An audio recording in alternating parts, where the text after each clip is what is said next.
Hello hello, welcome to हमारी channel, आपकी मेरी हमारी चैनल। अभी तक आपने हमारी चैनल को सब्सक्राइब नहीं किया तो ज़रूर कर दे। देखते हैं आगे कहानी। येली सांगयान को देख के सोचता है कि वो तो एक छोटी लड़की बन गया है और वो तुरंत ही सांगयान की चेस्ट को चेक करता है कि थैंकफुली जो वहाँ नहीं होना चाहिए था वो नहीं है और जो होना चाहिए था वो है। सांगयान बहुत चौंक गया था और वो कहता है कि डार्लिंग ये तुम क्या कर रहे हो। स्टूबॉन और ग्लूटोन उसे देख के हंसने लगे और डिसेंट सोचता है कि ब्रदर कियोस को पब्लिक में सेक्सुअली हरेस किया जा रहा है और येली उन सबको देख के सरप्राइज था कि तुम सब पूरे वक्त यही खड़े थे। स्टूबॉन हंसता हुआ कहता है कि आपको देख के कोई नहीं बता सकता कि आप ऐसा कर सकते हो। ग्लूटोन कहता है कि उनकी अभी अभी शादी हुई है और वो फिर से मिल गए हैं तो ये सब आम बात है। येली कहता है कि तुम सब लोग गलत समझ रहे हो।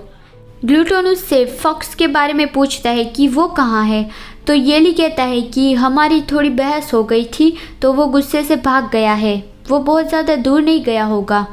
सांगयान उसका हाथ पकड़ के उसे ले जाने लगता है कि लिटिल फॉक्स के मिल जाने के बाद हम ब्लड मून पैलेस वापस लौट जाएंगे और हमारी अधूरी शादी पूरी कर लेंगे। येली भी बहुत खुश था और कहता है कि हाँ चलो वापस चलते हैं, लेकिन उसे याद आता है तो वो रुक गया। सांगयान कहता है कि क्या हुआ।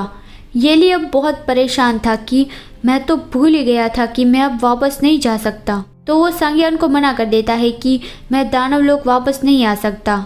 तो ये सुन के सांगयान चौंक गया कि ये तुम क्या कह रहे हो। येली कहता है कि मुझे बचाने आने के लिए तुम्हारा शुक्रिया, और वो सांगयान का हाथ छोड़ देता है और रोता हुआ कहता है कि मुझे यहीं पर रहना होगा।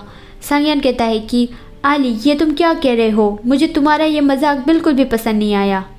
बाकी तीन भी परेशान हो गए थे कि अचानक से उसे क्या हो गया।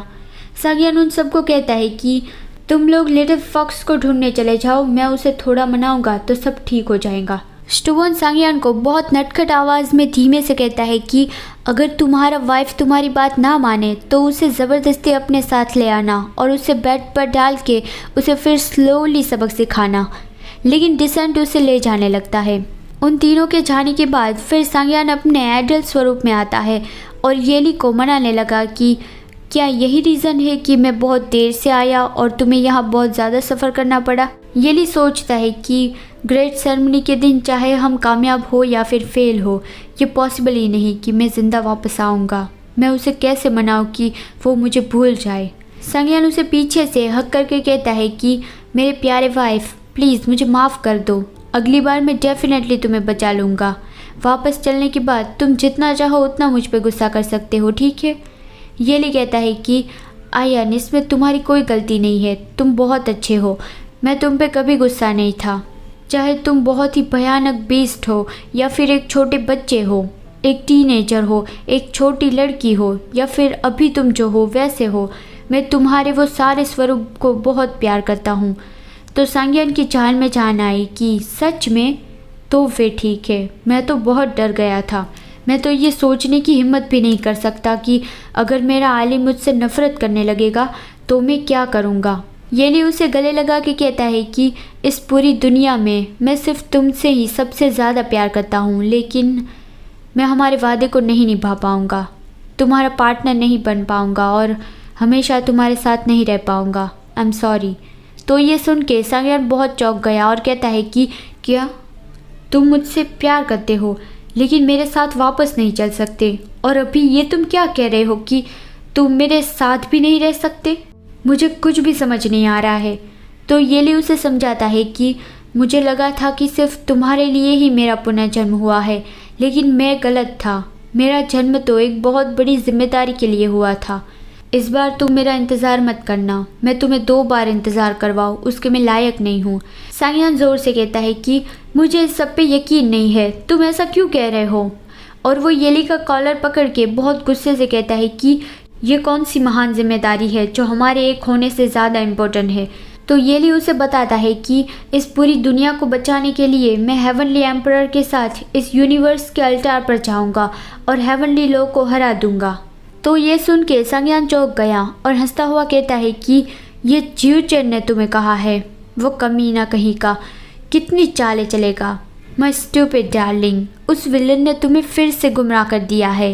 वो इस काम में बहुत माहिर है, तुम्हारा भी दोष नहीं इसमें। ये उसने तुमसे कहा? क्या उसने तुम्हें धमकाया है? मुझसे कुछ भी छुपाना मत, मैं तुम्हें प्रोटेक्ट करूँगा। येली कहता है कि आयान, मुझे पता है कि मैं क्या कह रहा हूँ, मुझे वो कंट्रोल नहीं कर रहा है, मैं अपनी मर्ज़ी से यहाँ रह रहा हूँ। सांगयान कहता है कि लगता है तुमने अपना फ़ैसला कर लिया है। और वो फिर दर्द भरी आवाज़ में कहता है कि तुमने पहले कहा था कि तुम मुझे घर ले जाओगे, मुझसे प्यार करोगे, मेरी सारी जिम्मेदारी तुम उठाओगे। क्या वो सब कुछ मायने नहीं रखता? येली भी रोने लगा था और दूसरी ओर देख के कहता है कि मैं तुमसे किया प्रॉमिस तोड़ दूंगा।